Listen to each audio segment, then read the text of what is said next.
There's some kind of basement in my hotel room, and I'm on the 15th floor. By MrOutlaw. My work requires that I often go on business trips. I like the job. I like meeting new people.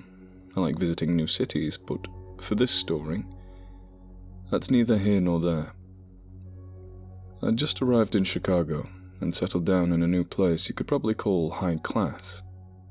I'd personally never shell out the exorbitant funds required for these sort of things, but if the company's paying, then I won't complain. One night I'd come back, drunk as hell after a night out with clients. At some point during the AM hours, I went into the bathroom and slipped on some water, falling into the wall space between the toilet and the shower. I stuck out my arm, but it actually went straight through. I wasn't sure why a fancy place used such fragile materials for their rooms, but this oddity really didn't seem right. The fall wasn't that hard. I couldn't understand how it broke so easily. I stepped back, staring at the gaping, newly formed hole. Now, I wasn't exactly sure how hotels were designed in relation to how much space there is in between the rooms, but I was under the assumption that they were built side by side. If that was the case, then there must have now been a hole in my neighbor's closet or something, which was rather concerning. It was late as hell, so I decided to wait until the morning to tell them about it, so they didn't freak out and think I was some weird asshole making holes in the walls. The morning comes and I knock on their door. They open up and are mostly understanding about what had happened. They take me around each of the rooms, but there are no holes anywhere. Alright. I decided to put it off until after work. I come back the following night and take a look in the hole again. It was really big.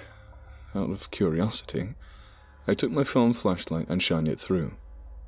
If this led into a room, then where was it? Just a random space between? The first thing I saw was an old-looking notebook lying around. Interesting. I reached in and picked it up, wiping a thin layer of dust off of it. It wasn't really distinctive looking, just a plain red notebook you could probably buy anywhere. But it was the contents inside that were disconcerting. It was just pages and pages of messily scribbled nonsense. At least that's what I thought it was at first. There was definitely a pattern in the haphazard symbols on these pages. Another language, maybe. I didn't know. Occasionally there would also be diagrams. These were easier to understand, but still rather cryptic. They looked like detailed outlines of a building. After a few seconds of looking it through, I came to the definitive conclusion that it was the hotel. What caught my eye was the 15th floor, which was labelled more clearly than the others. There was what looked like a staircase descending down from one of the rooms, cutting through the floor below. It didn't really show or describe where it was supposed to lead. The only word at the end of the staircase was Zone CK-X9. Now, I'm not sure how many nope situations you've been in, but this probably fit the bill. Despite that, I kept looking through the hole, just in case there was anything else. And there certainly was. With dead candles scattered all around it, there appeared to be a trap door. My blood kind of froze there. Was I supposed to deduce that this led to a fucking staircase? On the 15th floor? Eventually, I kind of just forced myself to laugh at it. I mean, there was no way, right? I made a decision right then and there. I started tearing down the wall some more, just so that I had enough space to crawl through into the hidden room. It really wasn't bigger than a walk-in closet. Unfurnished wooden floors, walls and ceilings, with that weird trap door in the middle. I took a moment of hesitation before opening it. I mean, if there actually was a staircase, there was no chance in hell I was going down there. I reached down and grabbed the metal handle. I searched for a lock, but it wasn't there. I finally lifted it up. not really knowing what to expect. There was only blackness at first, and then I shined the light down. Stairs. Inexplicably, there were stairs. It shocked me so much that I instinctively closed it. I sat there for a moment, astounded.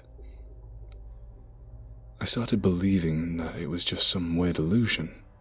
With that in mind, I opened it up again and carefully stuck my hand down. Not a solid surface. There really were stairs. I spent the next few hours trying to figure out what could have been underneath my room. I asked around, did the research, and even went down a floor to see for myself, but everything yielded the same conclusion. It was just supposed to be another room. I knocked on the door of the person that I'd mapped out to be right below me, but nobody answered. I even did some research online. No similar experiences to mine. In this situation, I did the one thing that I thought was appropriate. I went to my co-worker Jacob's room and told him about it. At first, he was a bit bothered that I was knocking on his door at 1 a.m., but I knew he'd be interested in this. He was one of those brash, paranormal aficionado guys. A bit annoying at times, but I'd say we were friendly enough. After I explained the situation to him, he let out a skeptical and somewhat obnoxious laugh. He still elected to come check it out. During the walk-up, I was slightly concerned that it was going to be one of those situations where it disappears or some shit. But when we got to my bathroom, it was still there. Still weird as ever. When I opened it up and revealed the stairs, I could see the look of sheer shock drawn across his face. I doubt he'd ever actually experienced anything paranormal before, despite the stories he always tells. This was uncharted territory for the both of us. We mused for a few more hours, deliberating whether or not to go down. Well, it was actually just Jacob trying to convince me to go down with him. "Come on," I remember him telling me. "What a fucking story." For whatever reason, he was adamant about going through with this insane bullshit. Eventually, I agreed to go down like 10 steps and then right back up, just to see what was going on. We opened our flashlights, and he went first. As soon as my body descended into whatever hell this place was, I could feel the atmosphere shift around me. Hard to explain, but it wasn't like when your ears pop at high altitudes. It was something else. I went down the 10 steps that I'd promised before stopping and analyzing my surroundings. It wasn't like I could see much, though. It was just dark. Incomprehensibly dark. I watched as Jacob went further and further down. "Are you sure this is a good idea?" I say to him. "None of this makes any sense." He goes down probably 8 more steps further than me, before turning. "Dude, this is crazy. Are you coming?" "Fuck that," I told him. "What kind of place is this?" As I say this, his expression drops. "What?" I asked him. "Do you hear that?" he responds. I strained my ears, trying to figure out what he was referring to. It was faint, but there. Water? I couldn't really tell if it sounded more like somebody was sloshing around in ankle-deep water or if they were flat-out swimming. But it was extremely far down, causing me to wonder how deep this place was. And then Jacob did the stupidest fucking thing anybody could have done in this scenario. He yells out, "Who's there?" And in the near utter silence of this apparently massive room, it echoes like hell. It was quiet after that. Quiet. No more movement. Whatever was down there had reacted. What happened next gave me a heart attack. Heavy wet footsteps began sprinting up the stairs. They were still faint at first, but they gained at an inhuman pace. Jacob and I followed suit, scrambling the hell back up. We stumbled back into the room, closing the door behind us. As soon as we did this, the footsteps ceased again. But didn't have peace of mind yet. There was no lock, and the door isn't so heavy. Jacob quickly lugged the coffee table through the washroom, back to the hidden room, and then placed it upside down over the trapdoor. After that, we stood there, breathless. We glanced at each other, both of our minds probably on the same page. There were still 3 days on this trip. I didn't really get much sleep that night, even with the drawer barricading the bathroom door. I kinda wish I grabbed the book back there, though. Maybe I could have analysed it further, uncovering any possible answers.